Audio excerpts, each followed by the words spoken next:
Pemirsa, kembali di Jurnal Siang. Indonesia dan Jepang memiliki takdir yang sama sebagai negara yang terletak di daerah paling rawan bencana di dunia. Ini karena posisi kedua negara di pertemuan lempeng-lempeng bumi. Namun hal ini mempersiapkan diri kedua negara memiliki perbedaan besar. Apa saja perbedaan itu dan bisakah Indonesia mengambil pelajaran? Berikut laporan selengkapnya.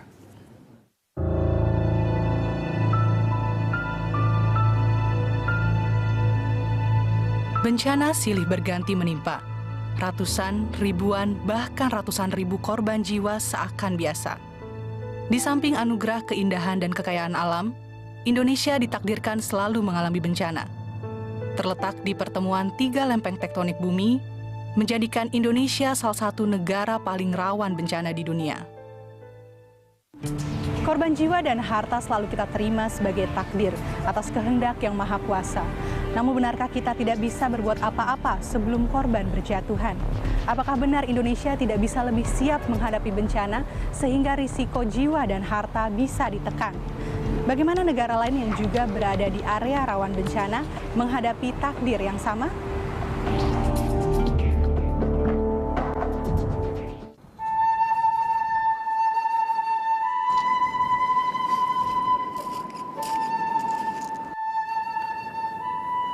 Melihat keindahan kota Senda dari ketinggian, siapa menyangka 4 tahun lalu kota ini diguncang gempa 9 skala Richter, menghasilkan gelombang tsunami setinggi 15 meter dari pantai timur Tohoku. Hingga hari ini Jepang masih terus giat membangun. Dalam hal potensi bencana, Jepang dan Indonesia memiliki banyak kesamaan. Namun pertanyaannya, apakah Indonesia bisa belajar dari bencana masa lampau seperti halnya Jepang? 11 Maret 2011 adalah hari terburuk sepanjang sejarah bencana di Jepang. 18.000 orang tewas akibat gempa dan sapuan tsunami. Kerugian materi mencapai 3.000 triliun rupiah. Salah satu kota yang terparah terkena tsunami adalah Onagawa. Kota ini terletak di pesisir pantai timur Tohoku. Hampir 10% warga kota nelayan ini meninggal. 70% bangunan hancur.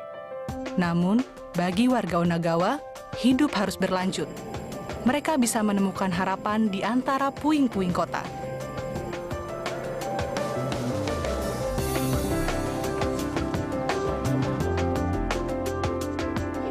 Kawasan ini menjadi simbol daya juang dan harapan itu. Sembari menunggu pasar kembali dibangun, mereka membangun pasar sementara agar kebutuhan sehari-hari bisa dipenuhi. Tempat ini dinamakan Hope Bell, atau lonceng harapan, menyusul ditemukannya sebuah lonceng dari reruntuhan tsunami.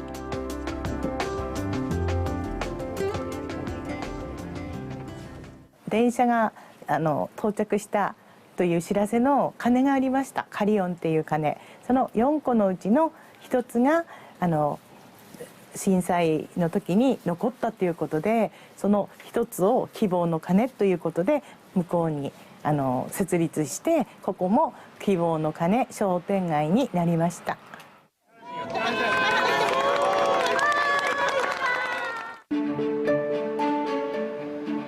Empat tahun berlalu, dengan moto Yoryu Fuko atau bangun kembali yang lebih baik, kota Onagawa sepertinya benar-benar akan menjadi kota baru.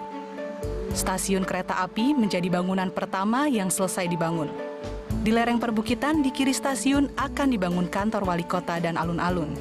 Sementara di sampingnya adalah sekolah. Kawasan ini akan menjadi pusat kota yang dikelilingi kawasan perumahan. Pemerintah menargetkan proyek rekonstruksi selesai dalam 8 tahun. 女川町はまず大変な甚大な被害を受けましたので、住民の皆さんと約束した期間は8年間、まず最初の前半の3年間で復旧、瓦礫なんかいっぱいありましたので復旧しましょうと。あと、真ん中の3年間で、基盤をこういったことを整備しましょう。基盤整備期。あとの2年間で、本格復興期ということで8年間に定めています。ちょうど今半分の4年間が過ぎましたと。あと残されたのは本当に4年間なんですが、まだまだ、被災者の皆さんが安全な場所に行っているというのは本当に2割から3割なんですね。あとの残りの7割の皆さんを、4年間のうちにできるだけ早い期間にですね、安全な高台に移っていただく、それがまず第一番の私たちの仕事だと思っています。Merujuk tinggi tsunami tertinggi di kawasan ini yang mencapai 17 meter, pemerintah dan warga kemudian menyepakati tinggi tanah minimal untuk kawasan perumahan. Saat ini saya tengah berdiri di atas sebuah lahan yang dulunya adalah rumah milik salah seorang warga Onagawa yang berprofesi sebagai nelayan. Rumah ini memang sangat dekat dengan pantai Onagawa, hanya berjarak sekitar 50 meter dari garis pantai. Saat tsunami menerjang wilayah ini pada tahun 2011, area ini adalah area yang pertama kali habis tersapu oleh tsunami. Saat ini tengah berjalan konstruksi untuk perumahan warga, di mana pemerintah menetapkan bahwa ketinggian rumah warga minimal 20 meter di atas permukaan laut.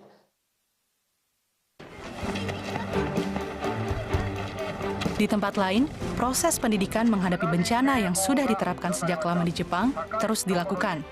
Pemerintah Jepang mewajibkan setiap sekolah memiliki guru yang telah mengikuti pelatihan kurikulum bencana. Anak-anak adalah masa depan. Kemampuan menghadapi bencana harus mendarah daging di tubuh mereka sejak dini.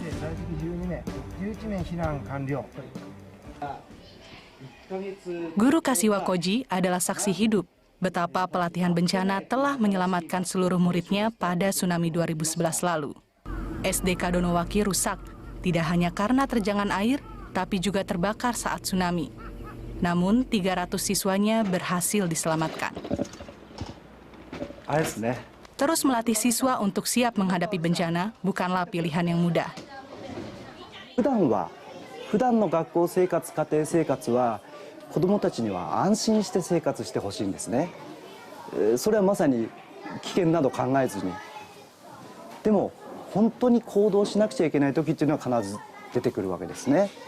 それが大きな地震であったり、火災であったり、または津波であったり、そういった時にいかに気持ちを切り替えて今逃げなくちゃいけないんだっていう気持ちになるか、その判断が本当に命を守る最後のなんていうんでしょう、鍵になるんじゃないかなというふうに考えています。避難訓練などを行っていると、何かいざあった時とかにとても役立っているし、避難の仕方とかその行動の仕方がよく分かっているので、役立っているところは結構あります。いくらその地震がない国といっても絶対起こらないということはありえないので、いざという時に備えてはやはり大切だと思います。Sekelompok siswa sekolah menengah di Onagawa mengisi hari libur mereka dengan aktivitas membuat pamflet sadar bencana. Saat tsunami menerjang 4 tahun lalu, para siswa ini masih di bangku sekolah dasar. Mereka masih ingat saat meringkuk di bawah meja untuk menghindari reruntuhan gempa dan lari ke atas bukit untuk menjauhi sapuan tsunami. Tidak hanya pamflet, mereka bahkan membuat tugu di atas bukit. Mereka ingin mengingatkan warga hingga 1000 tahun lagi. Bila tsunami datang, warga harus lari ke wilayah yang lebih tinggi dari tugu. Mereka akan membangun 20 tugu lagi di sekeliling kota Onagawa. この石碑は二度と苦しい自分たちのような悲しい思いをしてほしくないっていう思いで建てたので、この石碑が役に立って少しでも多くの命を守れたらいいなと思います。Onagawa Stone Memorial of Life dibangun sebagai pengingat bahwa bencana bisa datang kapan saja. Tugu ini dibangun di atas tanah berketinggian 17 meter di atas permukaan laut. Dan ketinggian ini adalah ketinggian dari tsunami yang pernah menerjang di wilayah Onagawa pada tahun 2011. Kembali di Jurnal Siang, setelah Great East Coast Tsunami 2011 atau tsunami dahsyat melanda pantai timur Jepang 4 tahun lalu, berbagai penyempurnaan sistem tanggap bencana dilakukan besar-besaran oleh pemerintah dan masyarakat. Kesadaran tanggap bencana seakan menjadi bagian dari budaya keseharian. Bagi Jepang, bencana tidak bisa ditolak dan harus dihadapi. 震災の影響により運休となっている Sambil menunggu kantor baru selesai, pegawai kantor wali kota Onagawa bekerja di gedung sementara. Meski demikian, sistem peringatan dini sudah aktif, bahkan ditambah sejumlah peralatan baru. Ini adalah monitor dari sejumlah kamera yang terus-menerus memantau situasi pantai. Sejumlah komputer ini adalah alat komunikasi yang terhubung ke kantor Perdana Menteri, Badan Meteorologi Jepang, dan kantor kepala prefektur atau daerah setingkat gubernur. 新しいシステムというのはもちろん情報を素早く来るためにということで我々も情報が欲しいですのでそれに対して今国、県そういったところから、情報を発信して受信するシステムを揃えております。ただし万が一のための情報をこちらでいうテレビカメラも含めて目で見る我々が目で見ることも必要になりますのでそういったところの整備をしているというところです。Dari kantor wali kota, peringatan bahaya bisa disampaikan ke warga melalui pengeras suara yang ada di seluruh penjuru kota. Tidak cukup itu, alat pengeras suara lebih kecil kini juga dipasang di rumah-rumah warga. Informasi harian bisa disampaikan melalui alat ini, meski fungsi utamanya tetaplah sebagai alat peringatan bencana. 結局その避難するとはあと町の情報がその放送された時点で伝わるっていうことはいいことなんじゃないかなと思い。Untuk menghindari tsunami, larilah ke tempat tinggi. Lantas, bagaimana dengan warga yang tinggal di area datar? Sebuah perusahaan baja Jepang mengembangkan menara evakuasi. Berukuran 2 kali lebih tinggi dari tsunami 4 tahun lalu. Menara ini juga berkapasitas 2 kali jumlah karyawan perusahaan. Menara dirancang untuk situasi terburuk. Kuat menghadapi terjangan tsunami, memiliki solar panel, dilengkapi persediaan pakaian dan makanan, hingga alat komunikasi satelit. Bekerja sama dengan pemerintah daerah, menara evakuasi ini kini telah dibangun setidaknya di 20 tempat di seluruh Jepang. 例えばハード的にはタワー、それから築山というものもございます。ただしですね、ハード面以外でもソフト面では津波が来たら逃げるんだぞという訓練をこうするんだというマニュアルを作ると。でマニュアルを作って実際みんなで行動してですね、みんなで訓練をするということが大切なのかなと。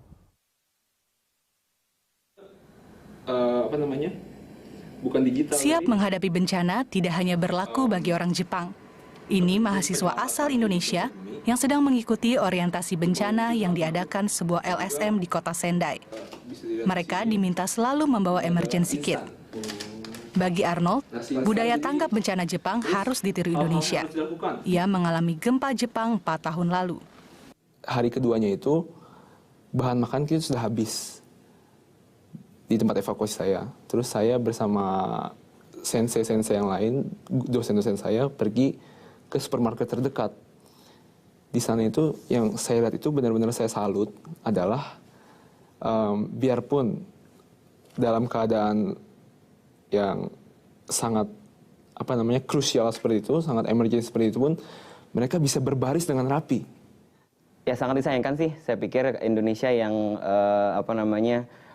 mungkin potensi bencananya sama dengan di Jepang ini, cuman kalau boleh saya bilang persiapannya dan kesigapan orang-orangnya sangat-sangat kurang.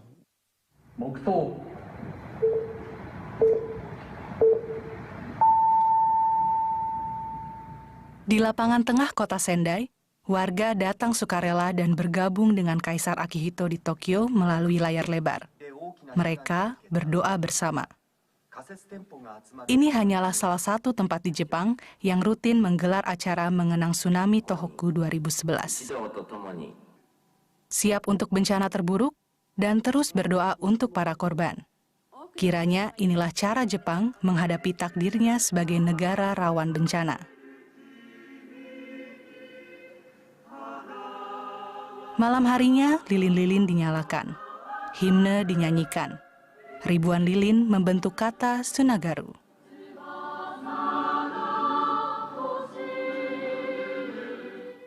Tsunagaru atau tetap bergandengan tangan adalah pesan yang disampaikan dalam peringatan bencana tsunami Tohoku Sendai tahun ini. Tiap lilin yang dinyalakan dan karangan bunga yang dipersembahkan adalah doa bagi mereka yang kehilangan nyawa saat bencana.